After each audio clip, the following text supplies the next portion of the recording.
thanks so much for joining us again. Last time we talked with Dr. Gary Bass about the Shroud of Turin, and he took us through the history and unique features of that artifact to help us understand its authenticity and the questions surrounding that. And it was so fascinating that we're doing a sort of a companion piece today, and we're going to be talking about an artifact called the Sudarium of Oviedo. And to help us understand it, we're going to be talking with Dr. Mark Guscin. So welcome, Mark. Thanks for joining us. Thanks very much, Doug. Thanks very much for asking me to talk about it.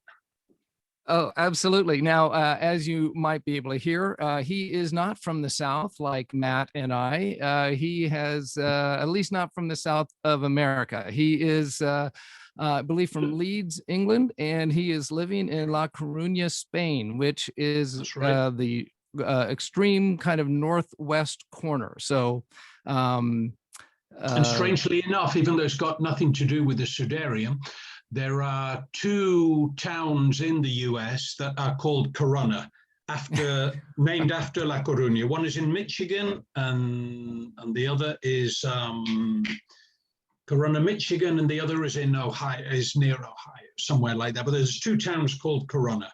And they're both exactly like the north west coast of Spain, I think. No, I've been to Michigan. Inland. They're both completely inland. Well, okay, so you have written books on a number of subjects, and I'll just to make a little plug here. Here's a few of the more relevant ones. You've got one on the tradition of the image of Edessa, which many people believe to be the Shroud of Turin. That's right.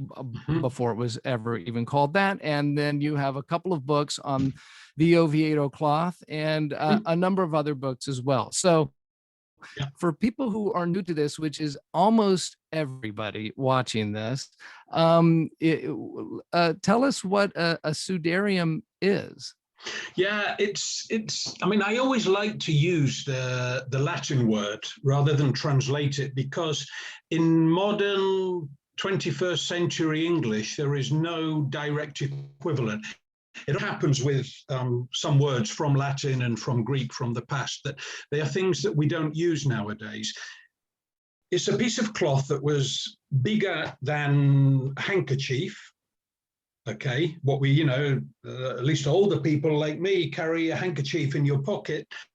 It was bigger than that, and it was a cloth that, if you look at the classical texts, the Latin texts, you can see that it was a cloth that people would generally carry around their neck, and they would use it. I mean, the actual etymology of Sudarium is related to sweat.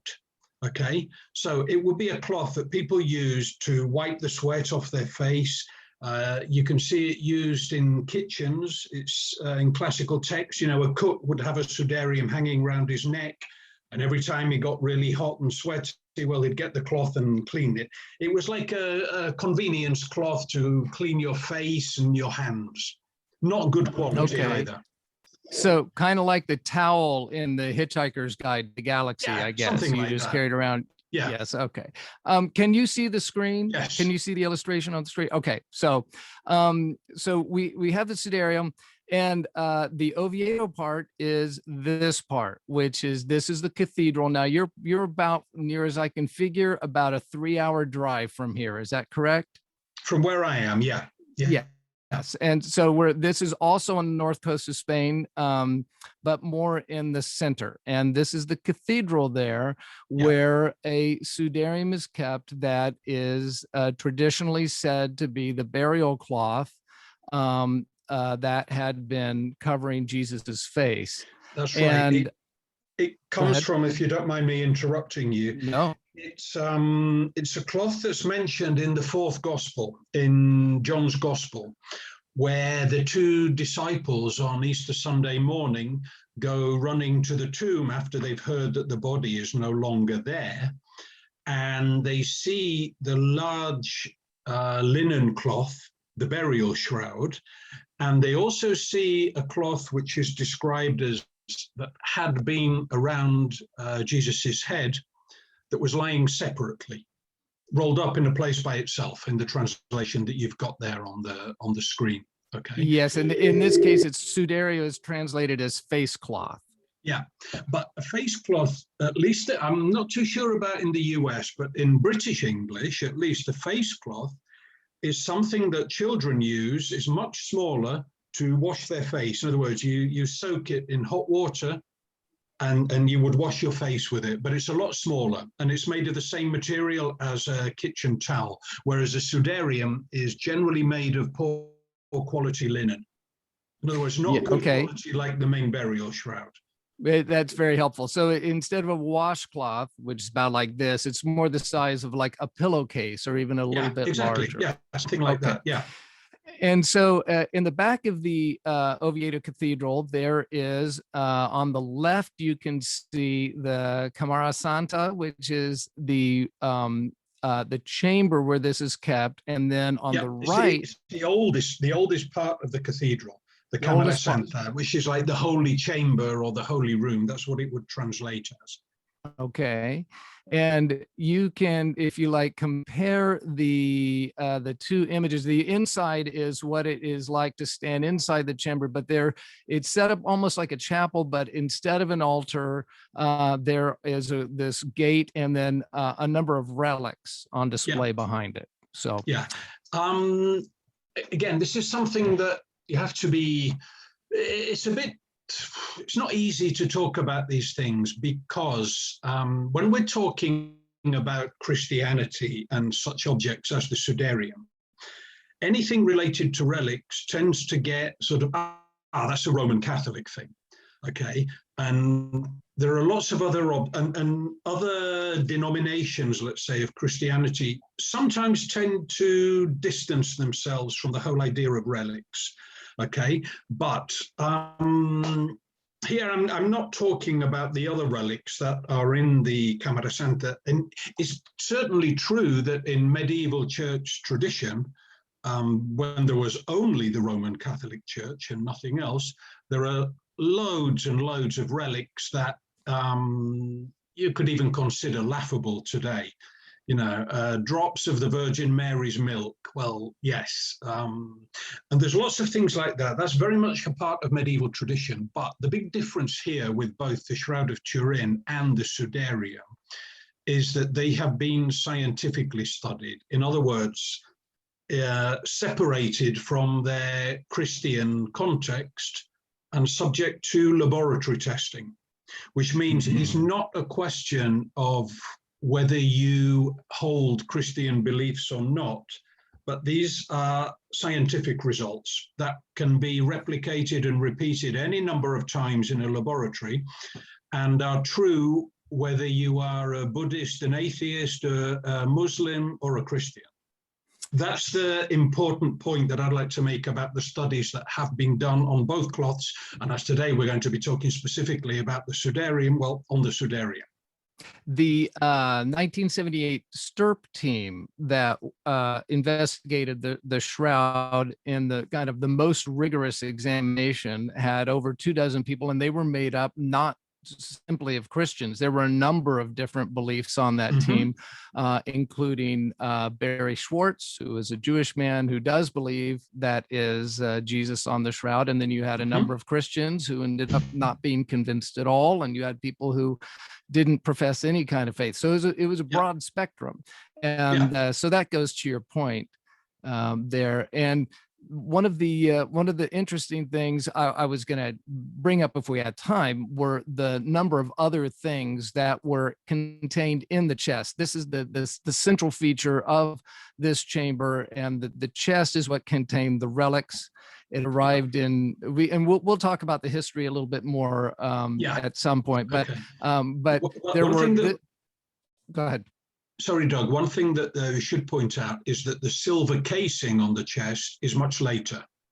Okay, that's 12th or 13th century. Okay, that silver casing is from when Spain was under Arabic control. Okay. And I believe it was added to the chest after the first inventory was made Yeah. of it, Mhm. to figure, because the chest arrived with a bunch of stuff in it. Nobody knew exactly what was in it, apparently, for a while. It was just kind Well, of tradition. there's other things that were in it. There's a sandal that's supposedly one of St. Peter's sandals, but again, there's no way you could ever verify that. Sure. Uh, And I've been to the Topkapi Palace Museum in Istanbul, and I've seen parts of what is said to be like Moses's staff, which is yeah, also apparently one of the things that is supposed to be included here. So you do get into that mess, but let's leave the mess and just focus on the yeah, Sudarium, yeah. Mhm. because otherwise it just sounds crazy. Now, what you see behind it on display is a replica of the Sudarium, and it's displayed more frequently than the shroud. It's displayed 3 times a year That's right. Mhm. during benedictions, I believe. Is that Yeah, correct? yeah, yeah. Uh, Mhm. and so here is what we are actually talking about. This is a picture of the real thing, That's right. and And if you look at that, I mean, immediately what comes to mind? I mean, if you look at the shroud, you've got an image, of a man crucified with the wounds and everything, and there is something to look at. But when you first see the Sudarium, it just looks like a dirty old rag. You know, I mean, if you just look at that and say, what can you see there? You say, well, it looks very creased, it's got stains on it, and there's not a lot else that you can say about it till you actually start to study how the stains got there, what the stains are made of, and then it becomes a bit more interesting. so here's a little bit of a map that you shared with me. Yeah, And of course, you're in Spain, so it's all in Spanish. yeah. But it's kind of a stain map here. And this is really how it gets broken down to be studied. Because the question is, what are the stains? And you can see there's like a mirror image, almost like a Rorschach Yeah. test, and there seem to be concentric stains. And the question is, what is it, and how did it get there? Well, And yeah, so here's like a close up of the main stain, if you can compare yeah. there. So I mean, um, I guess if you can start anywhere you want, but if you want to explain why the right side seems to mirror the center, we could do that, or you just walk us through what we're looking at here. yeah, I mean, there are. The cloth was folded over. If you look at the red line that goes almost down the middle of the cloth from top to bottom, that shows where it was folded over on itself. Okay. In other words, somebody applied this cloth, somebody held this cloth to a dead man's face. How do we know it was a dead man's face and not a live woman's face, for example? Well, that's because all of these stains have been reproduced in a laboratory. The stains are made up of 1 part blood and 6 parts pleural edema fluid. Now, pleural edema is what happens when somebody dies from suffocation or asphyxiation, and this liquid gathers in your lungs. Okay, so pleural, which is the lungs, edema. Okay, and then when the body was moved, all of this liquid came out. So the first challenge in the laboratory was, how can we reproduce these stains? How did they get onto the cloth? Okay, and yeah, that's their model head that was used, and in the bottle is actually human blood with the pleural edema fluid. It's an exact replica of the liquid that is on the cloth. Okay.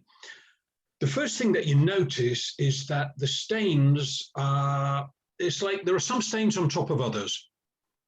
Okay, and what that means is that the first stain had already dried before the second stain got on top of it, which is why there are borderlines of the stains within each other.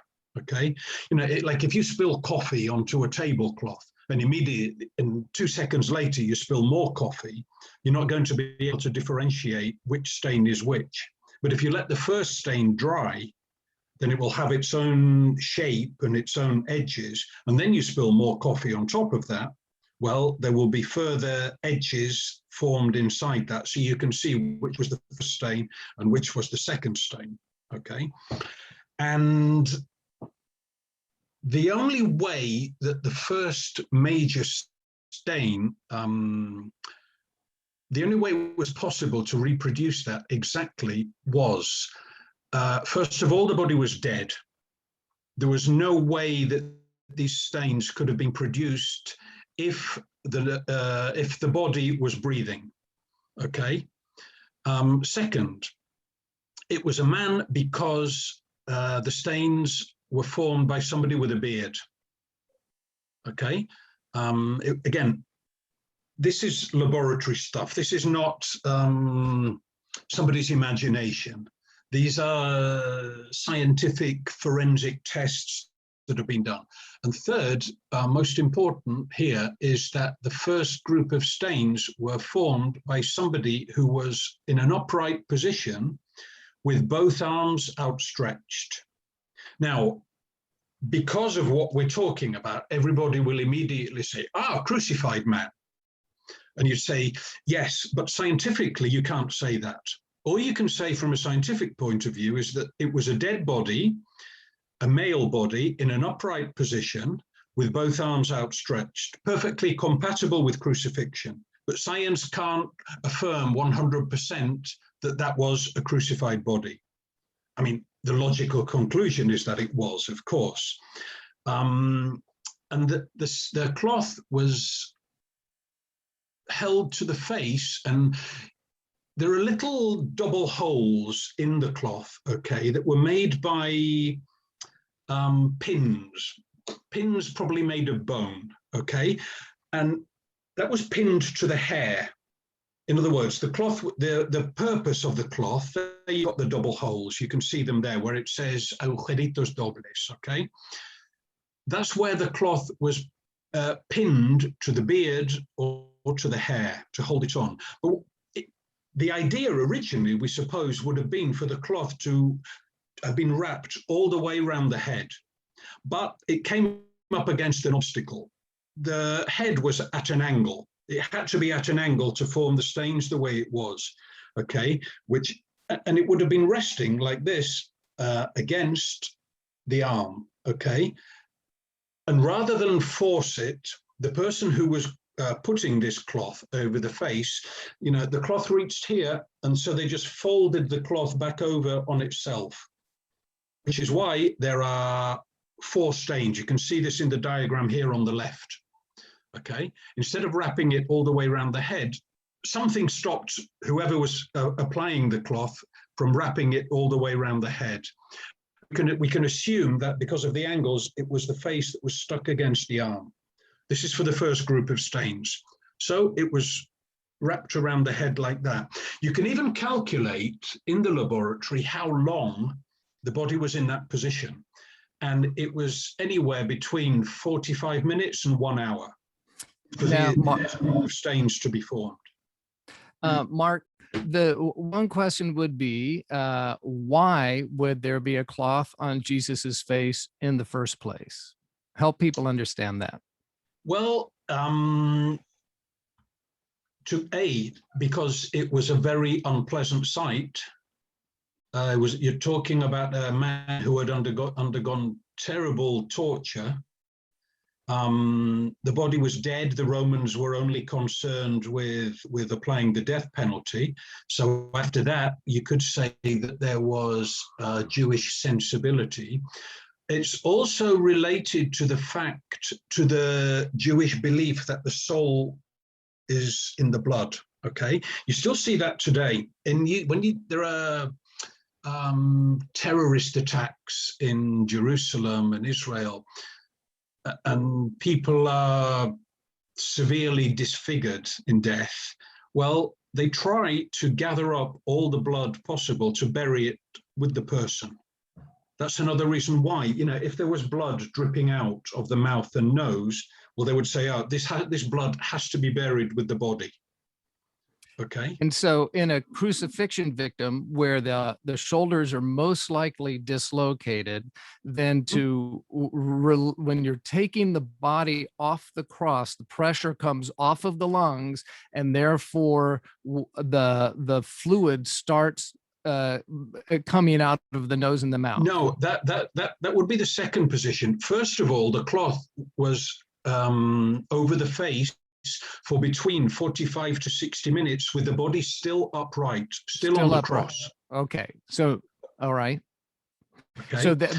So let me ask this then. There's a distinction. Is there a distinction on the cloth between life blood and post-mortem blood? Yes, there is. Okay. That you can distinguish that again from taking samples from the cloth and the blood. The blood that came out through the nose and mouth mixed with the pleural edema fluid is post-mortem blood. Okay. There's a bit of a myth that you might have spoken about as well about the shroud that says dead bodies don't bleed, but they do. Not with the same intensity as a live body, but if you take a dead body and cut it, blood will come out. Okay, it won't spurt, and it will stop before an equivalent wound would stop bleeding in a live body, obviously because there is no heart beating to push the blood around the body. But a dead body does bleed when it's wounded, okay, just to a lesser degree and with less force. The live blood comes a bit later because the second position from recreating the stains was actually the most difficult part. It's the part corresponding to the forehead. Okay, and the only position, this took a long time to reproduce in the laboratory to actually get these stains, the ones on the forehead, to actually make them exactly the same as they are on the original. And in the end, the only way that that could have been done was with a body now lying on the ground with the arms still outstretched, face down, and with the feet higher than the head. Why with the feet higher than the head? Because the blood dripped out through the nose and mouth and went. It looks like I'm going up the face, but if the body is face down at an angle, it's down the face. That's why, if the feet are higher up than the head, then the blood would drip like that. Okay. So if you're in an upright position, obviously you're talking about dripping up the face, but that's the stain, the one at the top there. But it's actually dripping down the face because of the position the body was in. And we also know that that would have taken between another 45 minutes to 1 hour.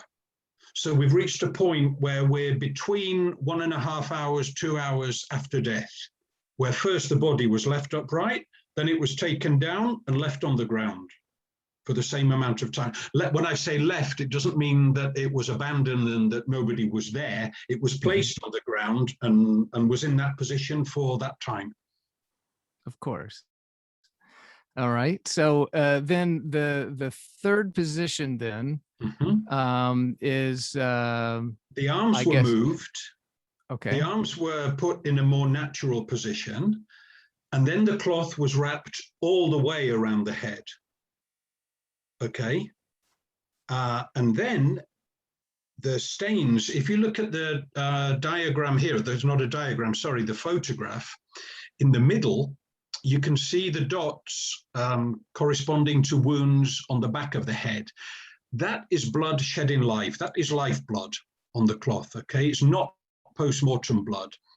And again, that corresponds to wounds made in the head by several sharp objects, perfectly compatible with what was later known as the crown of thorns, okay? In other words, you've got sharp thorns penetrating the skin while the body was still alive. And those are the wounds that are on the back of the Sudarium. And to my mind, they're probably the most interesting, significant blood stains on the cloth for the simple reason that they match the stains on the Shroud of Turin. They match both as a fairly close pattern, but also they're both the same blood type. Is that correct? Okay. The same blood Which group, is AB. the same blood group and the same blood type. In other words, blood shed in life. Okay, and it's a blood type that is not at that in it was not particularly common in Europe, I understand, but was more common in the Middle East. Yeah. So again, I mean, like in every single thing that you can ever come up with in science and history, there's always somebody who's going to argue against that. Sure. With good credentials. I mean, you can see that now with COVID-19. You know, you can get loads of medical opinions about wearing masks, and you can find just as many medical opinions that say it's a waste of time. That's just something you have to live with. Understood. Yeah. So there are experts who disagree, and that's one of the reasons why this is such a fascinating thing to look at. And sometimes you got to pick your authorities, unfortunately. And anyway, and look at their so regarding the go ahead. I'm sorry. Go ahead. No, and when I say look at their motives, I mean some people. There are some people who use the shroud and the Sudarium to try and prove the essential truth of Christianity. And no matter how much you might think that that's a good and noble thing to do, it's not good science. But it's equally, that's equally applicable to the other side. There are people who will try and use the information from the Shroud and the Sudarium to prove that Jesus was alive, that he never died, and all of that kind of thing. And you're ignoring the evidence to try and put forward your beliefs or your lack of beliefs. Yes. And even to that point, even if it could be known it was Jesus on the shroud, it still doesn't necessarily prove that all his teachings were true. It wouldn't necessarily follow. So, so we don't want to make too much of this. No, well, yes, I do, because it's really important. But to my mind, at least, science and history can take us to a point where you're talking about data, not belief. But the next step, that's everybody's own personal belief. You could leave it just there. I mean, you've got this fantastic situation in the early 20th century where you've got a Jesuit priest arguing against the authenticity of the Shroud of Turin because he says it's just superstition. And at the same time, you've got an atheist scientist in Paris arguing in favor of authenticity. Okay, and that's, you know, it's fascinating, but that's how it works. Yeah, that it is fascinating. And to kind of in relation to that, really, if we do a close-up of some of the holes, especially the ones on the left, they appear to be kind of made by some sharp object that was conical. So which is, of course, it corresponds to thorns.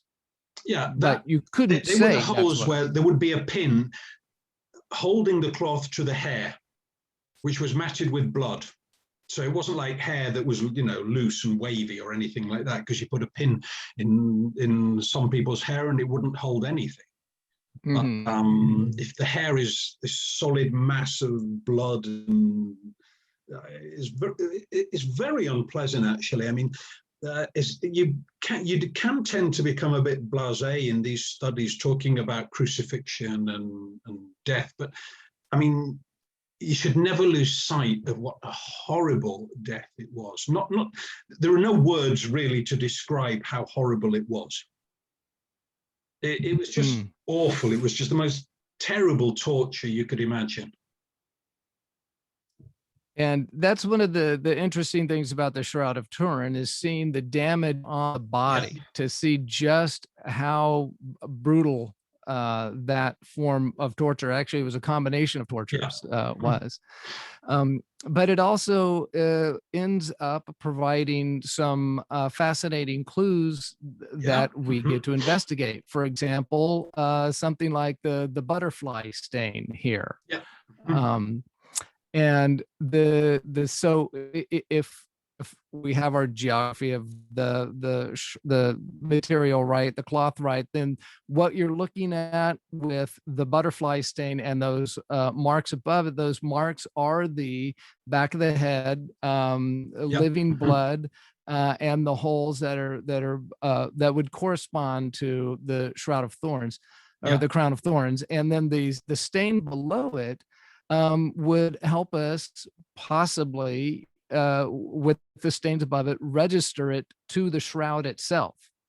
Like if you could compare the two. Now I know we're never going to get to a point where you could get the shroud and the Sudarium in the same room. That's unlikely that's going to happen, where you could lay one on the other. And so it has to be done photographically. So here is an image of the shroud that Barry Schwartz gave us for last podcast. And through the magic of Photoshop, I'll zoom in here, and then the nearest I can figure, and you can help me help explain where I went wrong here if I missed the mark, but they would lay about like that. Now I've put a transparency and a filter on the Sudarium just so you can see the underlying shroud itself. But you can see to the right center, there are these stains on the shroud, as it appears to the naked eye, and they're the darker kind of drips. And then you can see where the Sudarium starts to match up there. And the significance of, now to the right, bottom right corner of the right Sudarium, you can see that darker stain. That's the butterfly stain we were talking about. And when I go back to the normal, you can see that there is a discoloration in that same spot. Now it wouldn't be there. That is something that some experts have described as a ponytail, which is how possibly and then you see this knot of blood or something from the butterfly stain right on the ponytail mark. And the ponytail would have been what allowed the pins what the pins would have gone through to hold it.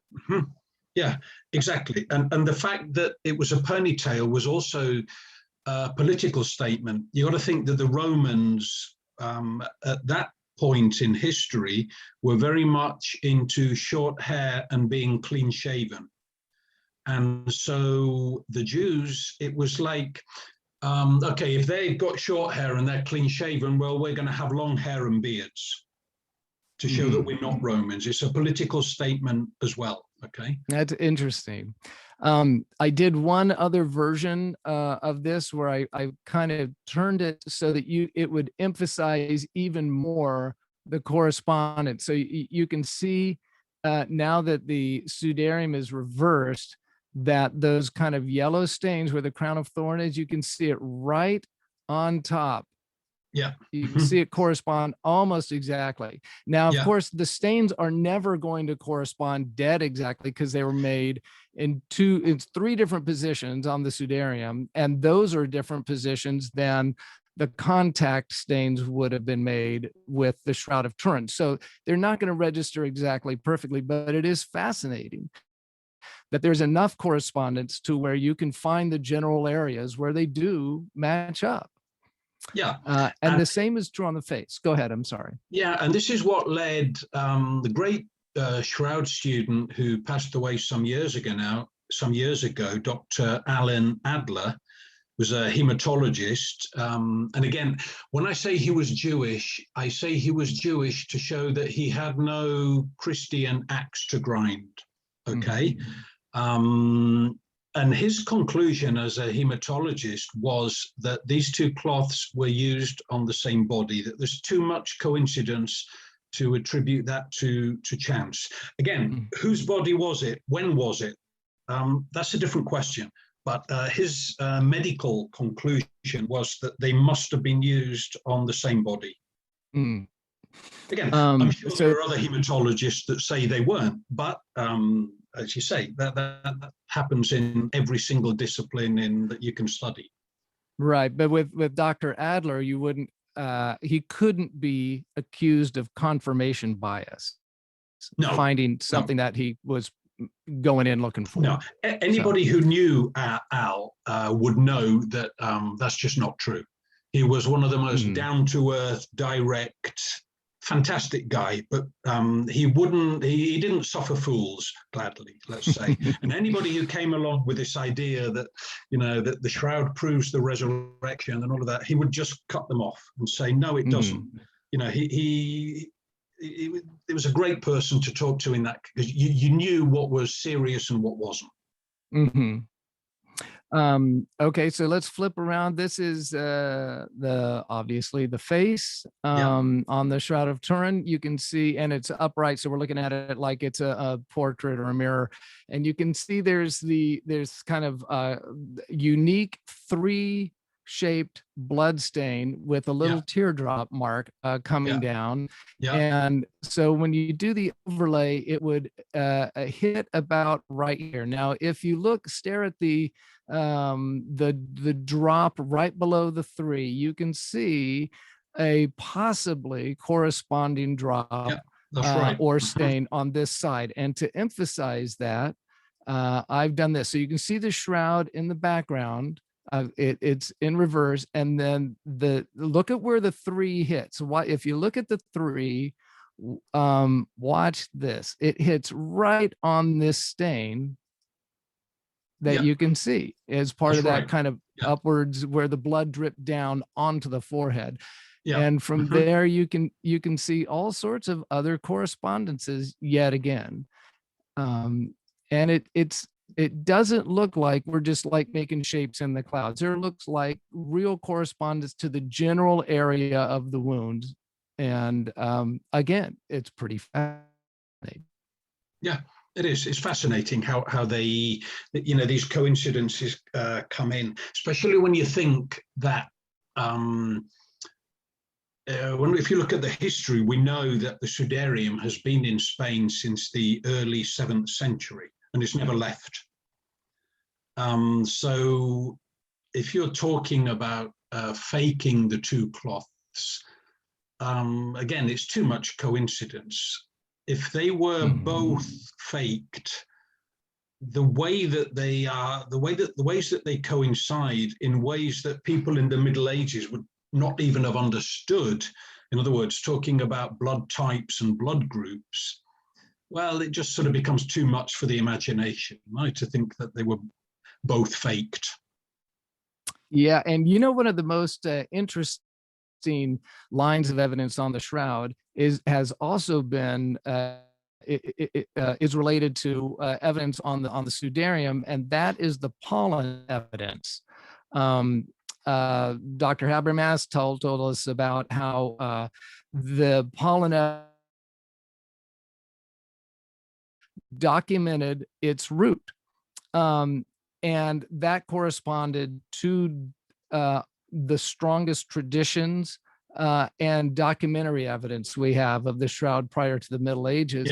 And the same Swiss criminologist who did that pollen investigation did it as for the Sudarium. Is that right, Max Free? Yeah, and the pollen from the Sudarium shows pollen, again, that is common in the Jerusalem area, and the rest of it's European, mainly Spanish, which coincides again with all the historical documents and what we know about this is my own particular research that established I looked at all the manuscripts of all the historical documents that talk about the Sudarium. There are differences because they were written in different centuries, documents written in different centuries from different points of view and for different purposes.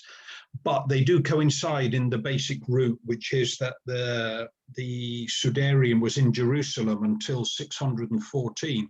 And the interesting thing there is that it is documented in Jerusalem in the year 570. It's actually mentioned in an anonymous text it's about a pilgrimage to the Holy Land. And that's the Antonius Martyr text? Yeah, that's attributed to him, but it probably wasn't because it doesn't coincide with his lifetime.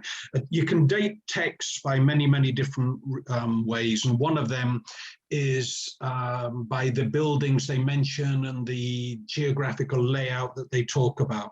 In other words, to take a simple example, if you're talking about a text related to the USA and it mentions the White House and you say it comes from the 16th century, then it doesn't, obviously.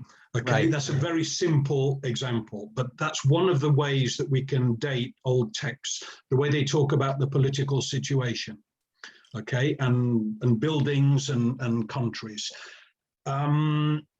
In 614, the Persians invaded what is now Palestine and known as the Holy Land. And Christians in mass, they just escaped, okay? And one group fled westwards and eventually came into Spain through, you can see on the map, it says in Spanish, Cartagena, which is Carthage, which, even though it's a very old city, was New Carthage, because old Carthage was in the north of Africa. That was the Carthage that produced Hannibal and who fought Rome, okay, 2 or 3 centuries before Christ. This was New Carthage in Spain, okay. It was then taken to Seville, to Toledo. Toledo was the capital of the Spanish Visigothic kingdom, okay. Up until 711. 711 was the year when the North Africans, the Moors as they're often called, invaded Spain and conquered just about the whole country very, very easily and with very little opposition, except for the north, the far north in the kingdom. Well, sorry, that's a bit anachronical to call it the kingdom, because it wasn't a kingdom at this time, in the region known as Asturias, which is where Oviedo is, okay? And again, people from Spain fled northwards, running away from the invaders, okay? And taking with them their most prized possessions, among which was the Sudarium. Okay, so it's been in Spain since, say, 616, and it's been in Asturias since the early 8th century. What the historical documents show us is that the history of the Sudarium is actually much easier to establish than the shroud. And there is absolutely no doubt that this is the cloth that has been in Spain since the 7th century. So if you accept that the two cloths covered the same body, the only time and place where that could have happened, where both cloths have supposedly been, and at least with the Sudarium, it would have to have been in Jerusalem or around Jerusalem, sometime before the 6th century.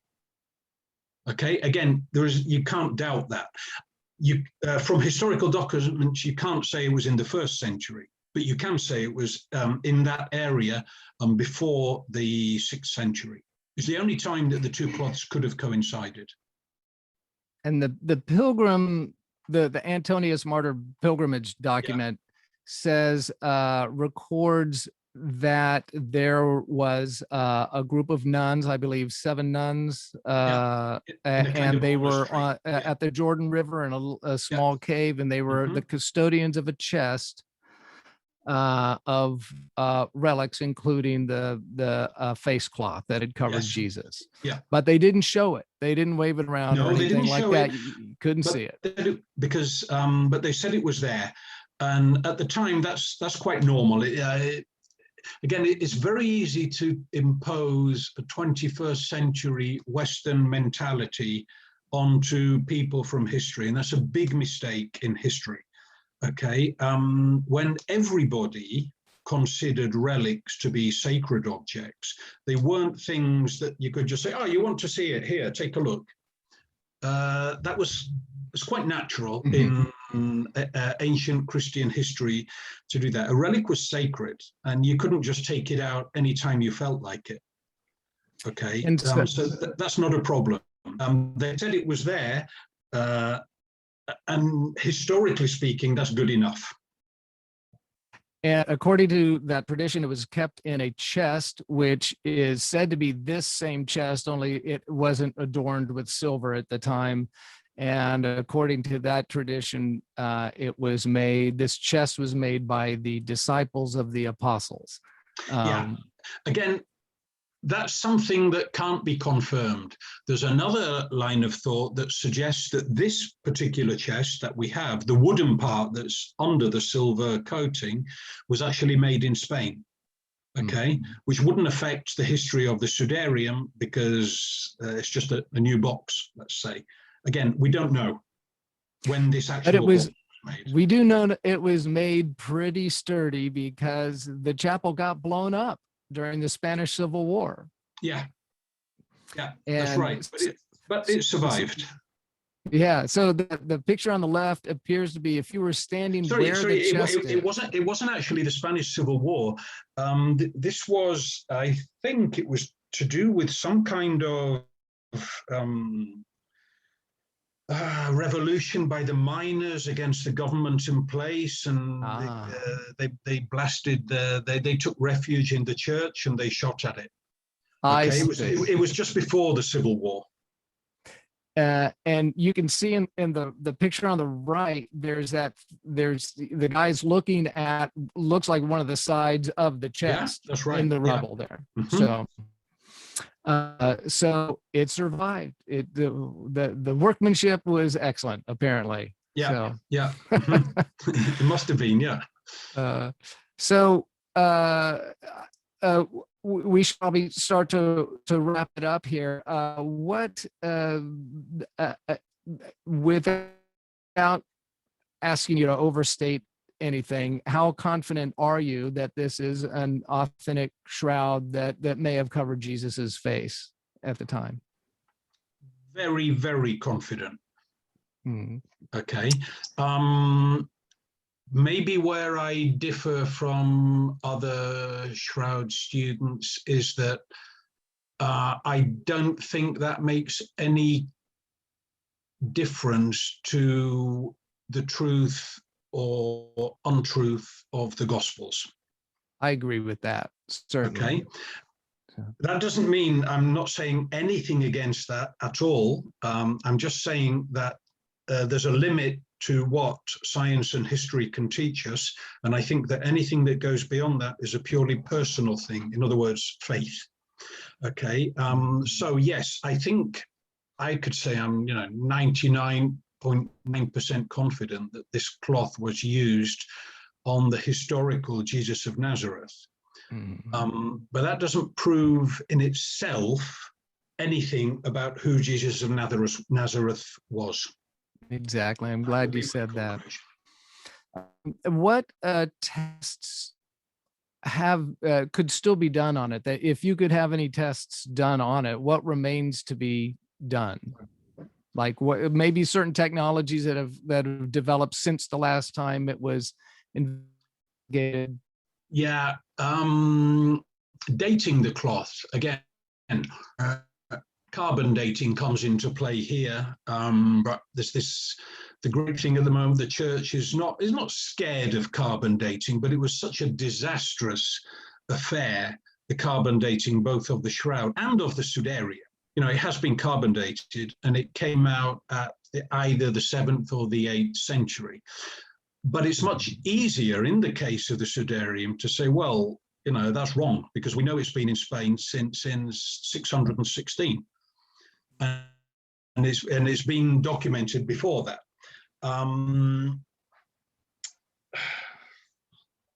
what could be done that hasn't been done? Quite a lot, I suppose. Like, I mean, my own field of research is history. I'm the historian in the group, but I'm still looking. I'm sure that somewhere there are earlier documents that must mention the Sudarium, and to be able to date it to an earlier date than the 570, which is the earliest we have at the moment. Well, you could say the Gospel. Fine, okay, John's Gospel. But the Gospels are not primarily historical documents. They contain history, that's certainly true, but they're not written as history. Okay, they're written as Gospels. And that's not saying they are any worse, it's just saying that they are different. Okay. Now there's that early translation, I believe, by is it Ishadad of Merv, who does an early paraphrase of John. No, that's not and Ishadad. Extrapolates. Is that not? No, Ishadad was somebody who wrote later in the 8th or the 9th century. It's not paraphrase kind of expands on what the name as well. Yeah, it's a paraphrase of John's Gospel. Oh, it's Nonus of Panopolis. That's right, Nonus of Panopolis. The problem there is nobody has any idea who Nonus of Panopolis was or when he lived. Estimates go for anywhere from the 2nd, 3rd, 4th, or 5th centuries, but early, certainly. And he wrote a paraphrase of the 4th Gospel that talks about the Sudarium being tied up in a knot at the top over the head, okay? And that's quite funny because linen, as anybody who wears linen shirts will know, creases very easily, and it's very difficult to get creases out of linen, even if you iron it, but nobody's ironed the Sudarium, obviously. And it does have these crease marks in one of the top corners that shows that it was tied up in a knot, okay? I don't know if you're going to put the image on. Yeah, you can see there on the top right, those crease marks, which would come from tying it up in a knot, which would also then make it very easy to remove the cloth. You get hold of the knot and just pull. You can like see in the third position here, the bottom left image. Yeah, which would be the position described in the 4th Gospel, in John's Gospel. You know, it was taken off the head before the main shroud was put on, because again, let me emphasize, there is no facial or bodily image on this cloth. So whatever produced the image on the shroud, the Sudarium wasn't on the body at that moment. Okay? And you would assume that in order to cover the body with a full-length shroud, well, they would just have lifted off the Sudarium and quite literally just left it next to the body. It's not throwing it on the floor in, you know, as like, oh, this isn't worth anything. It had blood on it, so it had to be buried with the body. It was all done in a big hurry, and they'd probably just left it lying there. And that's one of the things that, according to the 4th Gospel, the disciples who went to the tomb early on Easter morning, that's what they saw. The big shroud and the smaller Sudarium. And for them, it was proof that Jesus had risen, because if somebody had stolen the body, they wouldn't have bothered taking it out of the cloths. There would be no point. You just take the whole thing. And the cloths were there in such a way that it's not like somebody, when you get out of bed and you throw the sheets or the quilt off, and then you get out of bed. The cloth was still in the position you would expect it to be in if there was a body inside it, except there wasn't a body inside it. That's the point that the author of the 4th Gospel is making. So maybe I'm contradicting myself and saying it does prove the resurrection, but that's according to what's written in the Gospel. I want to make sure people know about this. Yeah, it's something that I've always found really surprising with both cloths, and that is with all the millions of professing Christians of all denominations in the world, these two objects can really help us understand the death of Christ and what he went through. And it's always surprised me what a small percentage of even believing active Christians show an interest in it. Mhm. You know, if your life is based on Christ's teaching, I couldn't think of anything that could be more interesting, really. Yeah, Talking and there, historically and archaeologically and scientifically. I mean, you know, if you don't care about the church or about Christ, well, okay, you don't care about this either. But there are actually more people like that than Christians. yes, and it's fascinating for people who are trying to find ways to give reasons for unbelief as well. Yes. There are a number of skeptics who have made themselves experts and written all Yeah. about both these objects as well. So it's fascinating across the board. Yeah, So, it is. It is. which is why people call Spain in the middle of the day to talk to guys like you. Yeah, and that's why I'm very happy to talk to you as well about it. I mean, you could, you know, I could talk for hours and hours and hours about both cloths, and probably bore everybody else to death, but I'd still be having a Not good me. time. we can chat for hours. Yeah. So, well, thank you so much for joining us, and It's been a pleasure. just giving your time and sharing your knowledge with us is absolutely amazing, and we're very thankful for you. No, it's been a pleasure to talk to you. All right, thanks.